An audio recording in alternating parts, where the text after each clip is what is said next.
Hi, my name is Deb, and this is my story of hope.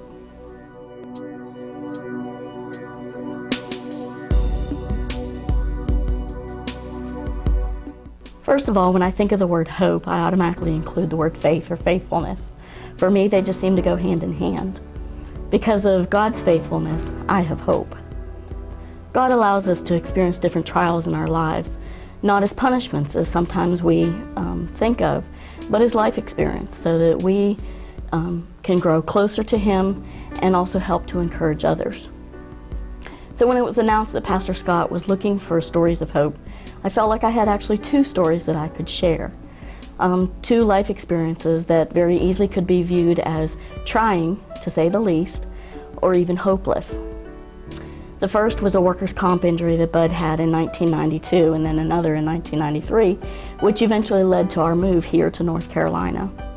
So in 92, the injury that he had didn't have any loss of time, just the medical expenses.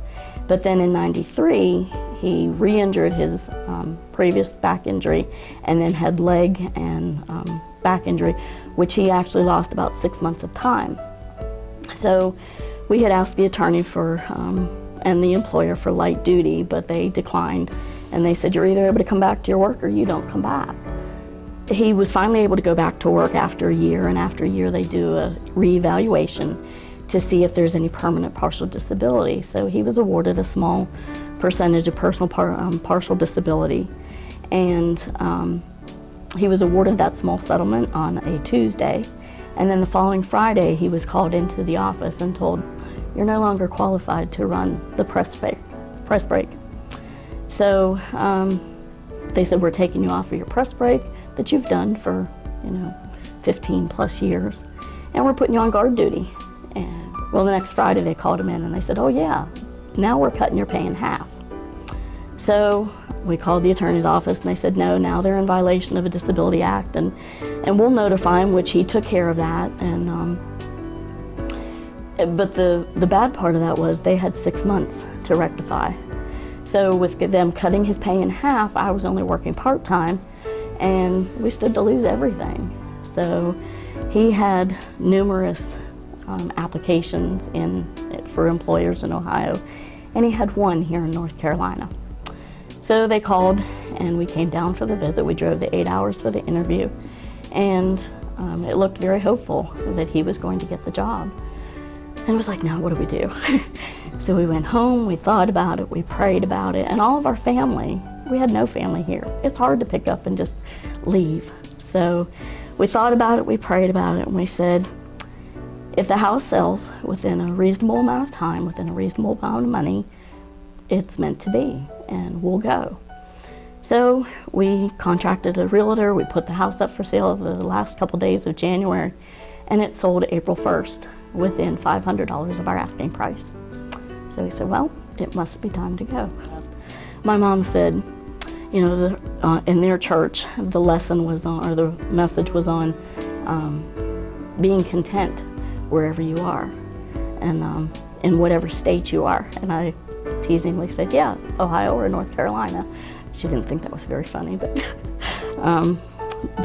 we did, and God was in every process of the move.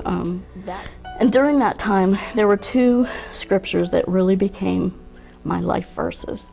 Philippians 4:13, I can do all things through Christ who gives me strength. And then John 16:33, I have told you these things that you will have peace.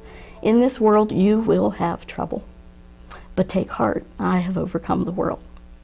The second story that I'd like to share is undoubtedly the most difficult experience that I've ever faced, and that's the sudden passing of my husband, my best friend, last year. Everything happened so suddenly and so quickly and was totally unexpected. One day he was fine. He had had his physical at the beginning of December and everything, all his lab work was good. And then one day he started having flu-like symptoms, to going to the hospital and then being told that it was acute leukemia, to a day later, gone. And that was on New Year's Day, and so many emotions and fearful thoughts. And the first one was, Happy New Year. Yeah, right. Sadness and anger and bitterness, all of those emotions. Talked about feeling the potential of hopelessness. Over the course of our 29 years together, I would teasingly ask him, we'd be going somewhere and he'd take a wrong turn or something, and I'd get him back on track, and I'd say, what would you do without me? Just teasingly. And little did I know that now it would be me asking myself, what would I do without him? However, once again, as always, God was faithful, and he is always faithful. Over the next several weeks and months, I can honestly say that I've never experienced his presence like I did then, and continue to today. I would sense his presence sometimes through devotionals, scripture, a card, or a call from friends, but possibly more than anything, music. Music has always had a way of speaking to me like nothing else, especially Casting Crowns. For Christmas, just a week before, he had gotten me their CD, Thrive. Talk about a message in itself. And like I said, he had no idea that he was sick at that time. There's another song on that CD called Held, and I really, it seems like it was made especially for me during that time. It says, hold it all together. Everybody needs you strong, but life hits you out of nowhere and barely leaves you hanging on. When you're tired of fighting, chained by your control, there's freedom in surrender. Lay it down and let it go. So when you're on your knees and answers seem so far away, you're not alone. Stop holding on and just be held. Your world's not falling apart. It's falling into place. I'm on the throne. Stop holding on and just be held. And that just spoke to me. And again, he didn't even know that song was on there. I don't think we had ever even heard it on the radio. And during this time, a new scripture has become my life verse, and it's Jeremiah 29:11. I know the plans I have for you, declares the Lord, plans to prosper you and not to harm you, and to give you a hope and a future.